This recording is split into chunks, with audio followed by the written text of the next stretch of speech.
دوسرے دن شرنارتھیوں کے کیمپ میں ڈھونڈتے ڈھونڈتے آخر میں نے اپنے خاندان والوں کو ڈھونڈ لیا۔ واضح رہے ہندو اور سکھ جو ادھر سے لٹا کر آتے ہیں انہیں شرنارتھی کہا جاتا ہے، اور ادھر سے جو مسلمان لٹا کے ادھر آتے ہیں انہیں مہاجر کہا جاتا ہے۔ ہندو کبھی مہاجر نہیں ہو سکتا اور مسلمان کبھی شرنارتھی نہیں ہو سکتا۔ شدید سے شدید مصیبت میں بھی یہ تفریق روا رکھی جاتی ہے۔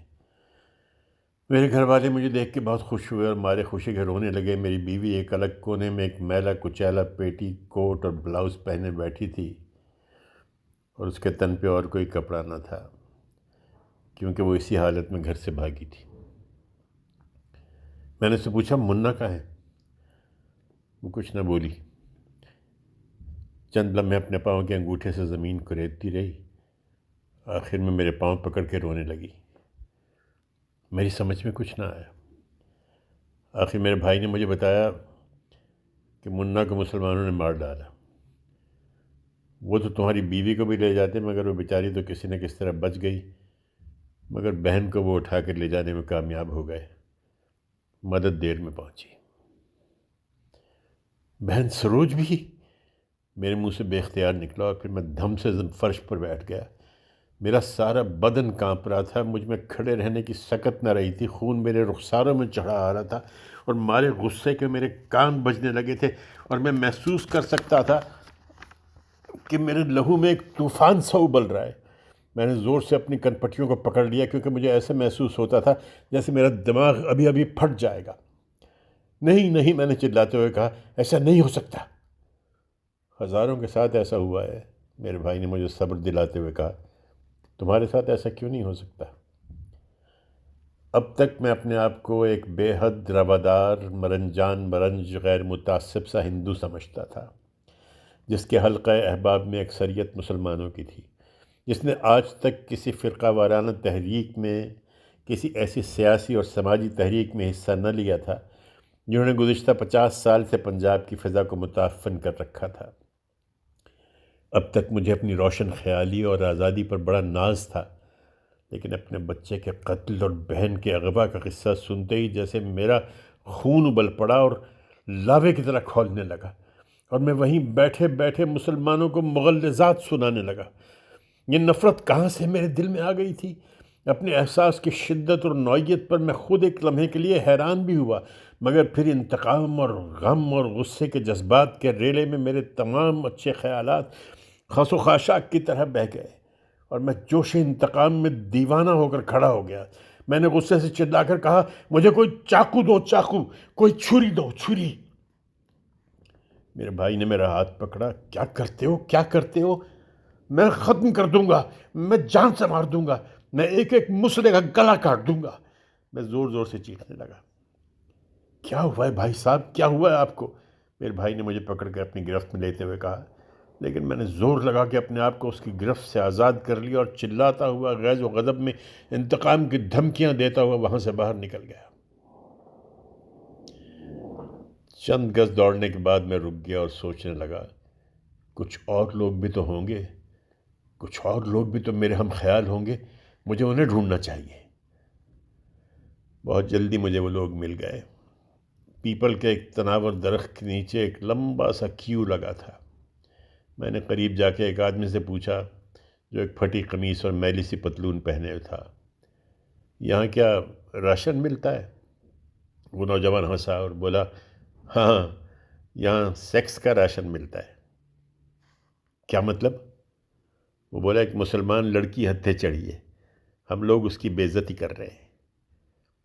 میں نے سامنے کے کیو میں کھڑے ہوئے لوگوں کو گنا، مجھ سے آگے 25 آدمی تھے۔ دیکھتے ہی دیکھتے میرے پیچھے 15 آدمی اور آگے کھڑے ہو گئے۔ یہ کیو کب تک رہے گا؟ میں نے اس نوجوان سے پوچھا۔ جب تک وہ لڑکی مر نہیں جاتی، نوجوان نے جواب دیا۔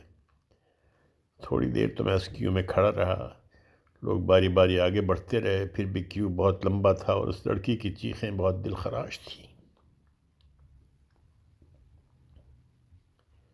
کھڑے کھڑے میرے دل کو کچھ ہونے لگا، جیسے کوئی میرے دل کو مٹھی میں لے کے دھیرے دھیرے سے مسل رہا ہو۔ اس لڑکی کی چیخیں بڑی دردناک تھیں، وے بھراوا، وے بھراوا میں تیری بہنا، وے بھراوا میں تیری بہنا۔ میں نے اپنے دونوں کانوں میں انگلیاں دے دیں اور وہاں سے بھاگ کھڑا ہوا۔ وہ پھٹی قمیص والا نوجوان اپنی میلی پتلون سہلاتا میری طرف زور سے قہقہ مار کے بولا، بزدل!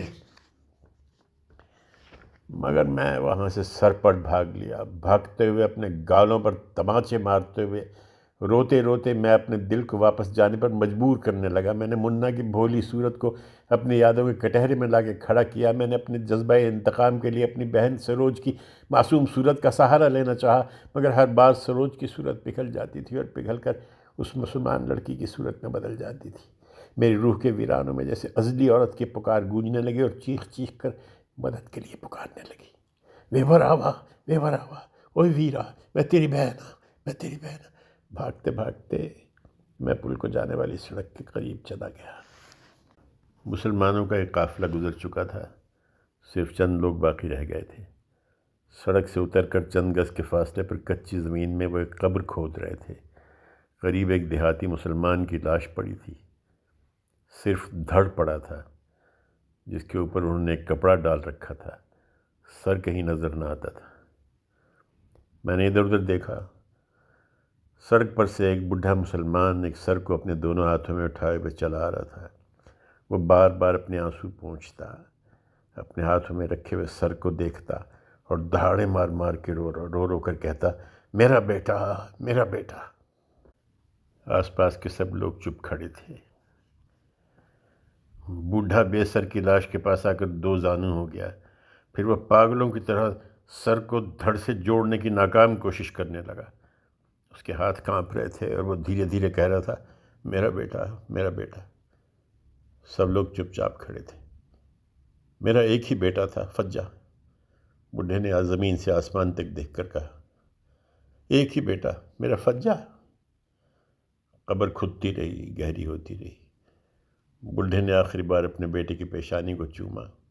فجے کا ماتھا سبیہ تھا اور اس کی پیشانی پر گھنگریالے بال الجھ گئے تھے۔ اس کے ہونٹ پتلے پتلے اور نہایت خوبصورت تھے اور وہ اپنے خاموش سوتے ہوئے چہرے پر سے تکشرہ کے عجائب گھر میں رکھی ہوئی بدھ کی کسی مورتی سے مشابہ تھا۔ قبر کھد گئی، دور سے ست سری اکال اور ہر ہر مہادیو کے نعروں کی آواز آنے لگی۔ قبر کھودنے والوں نے جلدی جلدی سے لاش کو قبر میں سرکا دیا اور اوپر سے مٹی ڈالنے لگے۔ پہلے تو بڈھے مسلمان نے انہیں روکا، مگر جب وہ ایک دو آدمیوں نے اسے زور سے جھڑک دیا تو بڈھے نے بے بس ہو کے دعا کے لیے دونوں ہاتھ بلند کر دیے، ست سری اکال، ہر ہر مہادیو۔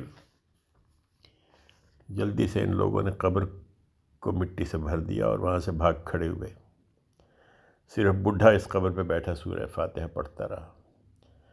سب تعریف اللہ کے واسطے، پروردگار عالموں کا، بخشش کرنے والا، مالک ہے روز جزا کا۔ تجھی سے عبادت کرتے ہیں اور تجھی سے مدد چاہتے ہیں، دکھا ہم کو راہ سیدھی، راہ ان لوگوں کی کہ نعمت کی ہے تو نے اوپر ان کے، سوا ان کے جن پر غضب کیا گیا ہے، اور نہ گمراہوں کی۔ الحمدللہ رب العالمین۔ ست سری اکال، ہر ہر مہادیو۔ ہوا میں برچھے چمکے اور بوڑھے مسلمان کا جسم 4 ٹکڑوں میں تقسیم ہو گیا۔ مرنے والے کی زبان پر آخری نام خدا کا نام تھا اور مارنے والے کی زبان پر خدا کا نام تھا، اور اگر مرنے اور مارنے والوں کے اوپر بہت دور اوپر کوئی خدا تھا تو بلا شبہ بے حد ستم ظریف تھا۔ میں وہاں سے بھی بھاگ لیا، لیکن اب میری سمجھ میں بالکل نہیں آ رہا تھا کہ میں یہاں سے بھاگ کر جاؤں تو کہاں جاؤں۔ دوسرے دن صبح ہمارے کیمپ میں یہ خبر آگ کی طرح پھیل گئی کہ مسلمانوں کا ایک بہت بڑا قافلہ پل پر سے گزرے گا دوپہر کے وقت۔ لگ بھگ 40-50 ہزار نفوس پر یہ قافلہ مشتمل ہوگا۔ اس خبر کو سن کر ہندو اور سکھ نوجوانوں کی خوشی سے باچھیں کھل گئیں اور وہ لوگ حملے کی تیاریوں میں منہمک ہو گئے۔ نواحی دیہات کے جاٹوں کو بھی مدد کے لیے پکارا گیا اور تمام انتظامات جلدی جلدی مکمل کیے جانے لگے۔ یہ تو بالکل طے تھا کہ پل کا نگران انگریز افسر پورے قافلے کو ایک ساتھ نکل جانے کا حکم نہ دے گا، کیونکہ وقت پہلے سے بڑھ چکا تھا۔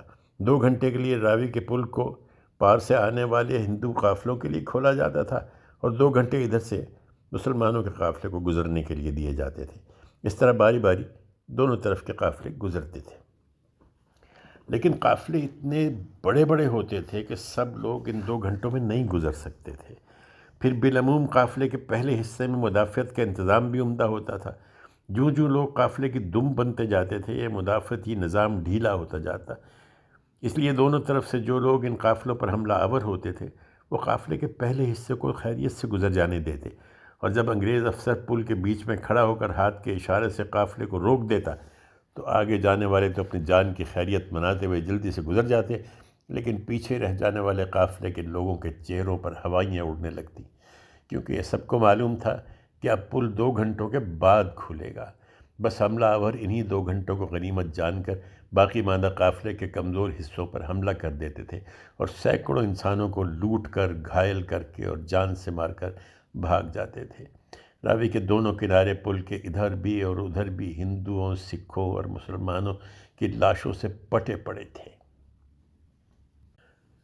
دوپہر کے وقت میں بھی پل سے کوئی 100 گز دور سڑک کے قریب کھڑا ہو کر گزرتے ہوئے قافلے کو دیکھنے لگا۔ سڑک کے دونوں طرف ہندوؤں اور سکھوں کے ٹھٹ ٹھٹ کھڑے تھے۔ کچھ لوگ خاموش کھڑے تھے، کچھ لوگ استہزائیہ انداز میں فقرے کس رہے تھے۔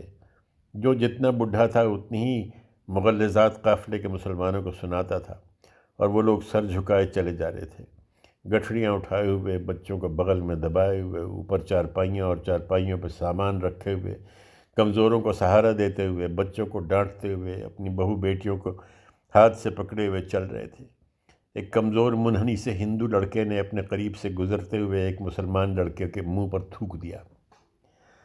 مسلمان لڑکے کا چہرہ تمتما اٹھا، اس نے بجلی کی سی تیزی سے گھونسا تانا اور سڑک سے باہر نکلنے کو تھا کہ اس کے باپ نے اسے پکڑ لیا اور جھڑک کر اسے سڑک سے ہٹا کر دوسری طرف کر لیا، اور پھر وہ چلتے چلتے اس ہندو لڑکے اور اس کے ساتھ کھڑے ہوئے جوان ہندوؤں سے معذرت کے لہجے میں بولا، معاف کرنا، بچہ ہے نا۔ ہندو لڑکا جو پہلے تو ڈر کے مارے پیچھے ہٹ گیا تھا، اب شیر ہو کے آگے بڑھا اور اپنی باریک منحنی آواز میں مسلمانوں کو گالیاں دینے لگا۔ اس کے ارد گرد کے لوگ اس کی بہادری پر بے حد مسرور ہو رہے تھے۔ ایک ادھیڑ عمر کا ہندو بولا، دیکھو ان سالوں کی اس وقت جان نکل رہی ہے، چوں نہیں کرتے، اور اس سے پہلے ہمارے ہندوستان میں داماد کی طرح گھومتے تھے اور مسجد کے آگے ذرا سا بینڈ بجانے سے سیخ پا ہو جاتے تھے، اور اب ہم گالی بھی دیتے ہیں تو کیسے خاموشی سے سن کر چلے جا رہے ہیں۔ ان کی تو